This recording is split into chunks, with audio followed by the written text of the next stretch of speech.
La noche caía sobre la ciudad, tiñendo de sombras los rascacielos que reflejaban la luz de los neones en un espectáculo imponente. En esas calles, donde el lujo y la miseria se encontraban en un contraste brutal, Matías, un niño de apenas 9 años, caminaba descalzo entre las aceras frías. Su cuerpo pequeño y frágil era ignorado por la multitud apresurada, como si fuese un espectro perdido en un mundo que no le pertenecía. Su madre Sofía trabajaba día y noche limpiando oficinas de altos ejecutivos, mientras que su padre había desaparecido años atrás, dejando solo recuerdos difusos y promesas rotas. Matías aprendió desde temprana edad que en aquel lugar, si no tenías dinero, tampoco tenías voz. Pero hoy era diferente. Hoy Matías tenía esperanza. Apretaba entre sus dedos un viejo pan envuelto en un papel de periódico. Era todo lo que tenía para cenar, pero sabía que en casa su madre no había comido en todo el día. La vería llegar exhausta, con sus manos marcadas por el trabajo, y le entregaría el pan con una sonrisa, porque aunque la pobreza les ahogaba, el amor los mantenía vivos. Sin embargo, su camino se interrumpió cuando un auto deportivo se detuvo abruptamente frente a él. Desde el asiento trasero, un joven millonario, Leonardo, bajó con arrogancia. Vestía un traje caro, relojes que brillaban más que las luces de la ciudad y una expresión de desdén en el rostro. A su lado, sus amigos reían mientras observaban a Matías con burla. ¿Y esto qué es?, soltó uno de ellos, señalando el pan en las manos del niño. Miren, quiere comer como si tuviera derecho. Las carcajadas de los jóvenes resonaron como una sentencia cruel. Matías, con la mirada fija en el suelo, apretó con más fuerza el pan. Sabía que enfrentarse a ellos no tendría sentido.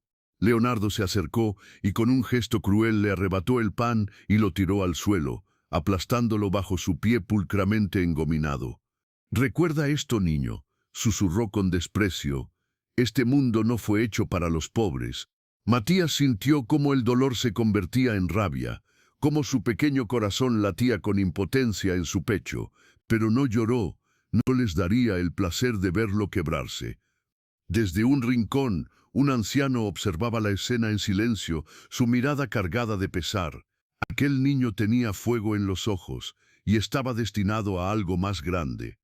La noche continuó, y mientras los ricos celebraban su opulencia, Matías tomó el camino a casa con el alma rota. Pero en lo más profundo de su ser, una semilla se había plantado. La humillación sufrida no sería un final, sería el principio de una historia que cambiaría todo. La noche era fría en aquel pequeño cuarto, donde Matías y su madre compartían un techo humilde. Las paredes de madera crujían con el viento, y la tenue luz de una vela iluminaba los ojos cansados de Sofía. Matías se sentó en el suelo, observándola mientras ella repasaba con dificultad las cuentas del mes. Sabía que el dinero no alcanzaba, que el esfuerzo de su madre era insuficiente contra el peso de la miseria. Pero más que hambre, más que frío, lo que quemaba su corazón era la humillación. Las palabras de Leonardo y su grupo seguían resonando en su cabeza. Este mundo no fue hecho para los pobres. Matías apretó los puños, quería gritar, quería demostrarles que estaban equivocados, pero ¿cómo? ¿Cómo puede un niño sin nada cambiar su destino? Los días pasaron y la vida en la ciudad siguió su curso cruel. Matías, ahora más callado que antes, caminaba por las calles con una determinación invisible. Se había convertido en un observador, en un estudiante silencioso del mundo que lo despreciaba. Desde un rincón de la plaza veía a los ejecutivos hablar sobre negocios, veía a los comerciantes negociar precios, veía a los niños ricos recibir educación sobre economía y liderazgo mientras él apenas sabía leer con fluidez. Pero en su interior, una idea comenzaba a germinar. Si el dinero era poder, si el conocimiento era la llave, entonces no podía seguir en la oscuridad. Necesitaba aprender, necesitaba entender el mundo que lo había relegado. Así cada noche, después de que su madre dormía, Matías caminaba hasta la biblioteca pública. No tenía permiso para entrar, pero desde las ventanas rotas podía leer los títulos de los libros, escuchar las lecciones de los maestros, absorber el conocimiento en silencio. Las horas pasaban y en su mente comenzaba a trazar un camino. Una tarde, mientras observaba a los empresarios en un lujoso restaurante, una oportunidad inesperada apareció. Un anciano de cabello blanco, el mismo que había presenciado la humillación de Matías días atrás, se acercó con una sonrisa. Tu mirada es distinta, niño. No solo sufres la pobreza, la analizas. Matías se estremeció. Nadie jamás le había hablado así. El anciano se presentó como don Anselmo, un hombre con dinero, pero sin herederos. Un hombre que había visto los engranajes de la sociedad y sabía que la injusticia nunca se corregía sola. Si realmente quieres entender este mundo, te enseñaré, susurró, pero necesitarás paciencia, disciplina y una voluntad inquebrantable. Por primera vez en mucho tiempo, Matías sintió algo que nunca había sentido antes: esperanza. Las madrugadas se convirtieron en el momento más esperado para Matías. Mientras la ciudad dormía, él absorbía conocimientos que jamás había imaginado tener a su alcance. Don Anselmo no era un hombre común. Su riqueza no provenía del azar ni de la herencia, sino de una inteligencia cultivada por años de estudio y estrategia.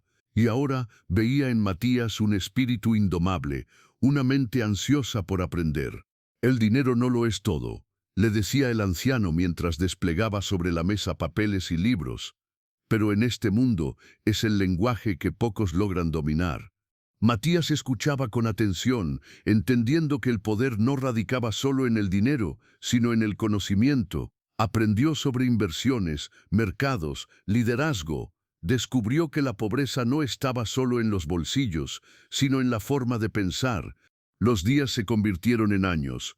Matías crecía con cada enseñanza, con cada conversación que tenía con empresarios en la sombra, con cada estrategia que entendía y mejoraba. Lo subestimaron como un niño sin futuro. Ahora, sin que lo supieran, estaba preparándose para cambiar su destino. Un día, Matías tuvo la oportunidad que había esperado. Leonardo, el joven millonario que lo había humillado años atrás, ahora enfrentaba una crisis. Su familia, dueña de empresas gigantescas, estaba al borde del colapso financiero por malas decisiones. Y Matías lo sabía.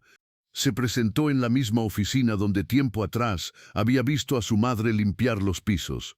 Ahora entraba con confianza, con un traje sencillo pero imponente, con una propuesta que nadie esperaba. Sé cómo salvar su empresa, declaró con seguridad. Las risas no tardaron en llegar. ¿Tú, el niño que no tenía ni para comer? Leonardo exhaló con incredulidad. Esto es ridículo. Pero Matías no titubeó.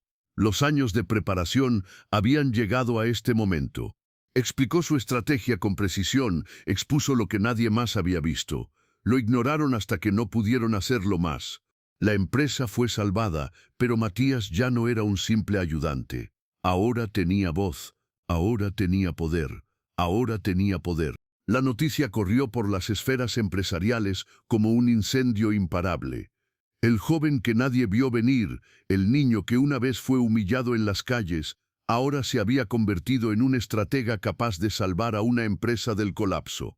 Pero Matías no estaba interesado en reconocimiento. Él quería algo más profundo, quería justicia. Desde las sombras, comenzó a moverse con inteligencia. Invirtió, observó, estudió cada movimiento de aquellos que alguna vez lo despreciaron. No buscaba venganza con violencia, sino con resultados. El mundo de los negocios es despiadado, y Leonardo, el joven millonario que una vez pisoteó el pan de Matías en la calle, estaba a punto de aprenderlo de la manera más amarga. La caída de un imperio. Las decisiones impulsivas de Leonardo habían dejado grietas en su empresa, y Matías sabía exactamente cómo aprovecharlas. En una jugada maestra, adquirió acciones silenciosamente, movió piezas estratégicas, convenció inversionistas clave. El mismo niño que una vez fue ignorado ahora estaba a punto de tomar el control. Cuando Leonardo descubrió lo que sucedía, era demasiado tarde. Las acciones que poseía Matías le dieron una autoridad inesperada dentro de la misma empresa que alguna vez le cerró las puertas. Y entonces, en una reunión crucial, Matías entró con la misma mirada que años atrás le había servido para estudiar el mundo que lo había despreciado. «He venido a devolverles el favor», dijo con serenidad. «Me enseñaron que este mundo no es para los pobres. Ahora yo les enseñaré algo sobre el verdadero poder». Silencio. Leonardo intentó resistirse, intentó desafiarlo, pero ahora la diferencia era clara. Matías tenía control, conocimiento, fuerza. La empresa cambió de manos. Los socios que alguna vez apoyaron a Leonardo se volcaron hacia Matías, quien no buscó destruir, sino reconstruir con justicia. La humillación había sido redimida. El sol nacía sobre la ciudad, iluminando los rascacielos que antes parecían inalcanzables para Matías. Ahora no solo los alcanzaba, sino que los dominaba. Desde su nueva oficina, observaba el movimiento de la ciudad. Los autos, la gente apresurada, los mismos empresarios que alguna vez lo ignoraron, ahora lo saludaban con respeto. Había vencido, pero su victoria no se basaba en rencor, sino en inteligencia y justicia. Leonardo, el joven que alguna vez lo humilló, había perdido su poder. Sus errores lo habían llevado a la ruina, y ahora se encontraba frente a Matías, sin la arrogancia que antes lo definía. «¿Por qué no me destruiste?», preguntó con incredulidad. Matías lo miró con serenidad. «Porque la verdadera victoria no es destruir, sino demostrar que el mundo puede cambiar», respondió. «Me subestimaste, como subestiman a miles de personas cada día. Pero aquí estoy, y ahora tú sabes lo que es ser invisible». Leonardo bajó la cabeza. Por primera vez en su vida entendía el peso de sus acciones. Pero Matías no se quedó solo con su triunfo personal. Usó su éxito para ayudar. Creó fundaciones para niños sin recursos, abrió escuelas, generó oportunidades para aquellos que, como él, alguna vez fueron despreciados. Porque el verdadero poder no está en el dinero, sino en la capacidad de cambiar vidas. Su historia resonó en la ciudad y más allá. El niño que nadie vio, el pequeño que sufrió en silencio, se convirtió en un símbolo de lucha y superación. El triunfo no solo fue suyo, sino de todos los que alguna vez fueron ignorados. La justicia fue restaurada, la transformación fue completa. Matías no solo venció a quienes lo subestimaron, venció a la mentalidad que lo condenaba desde el principio. Y así, con la mirada fija en el horizonte, supo que esta no era el final de su historia, sino el principio de un nuevo legado.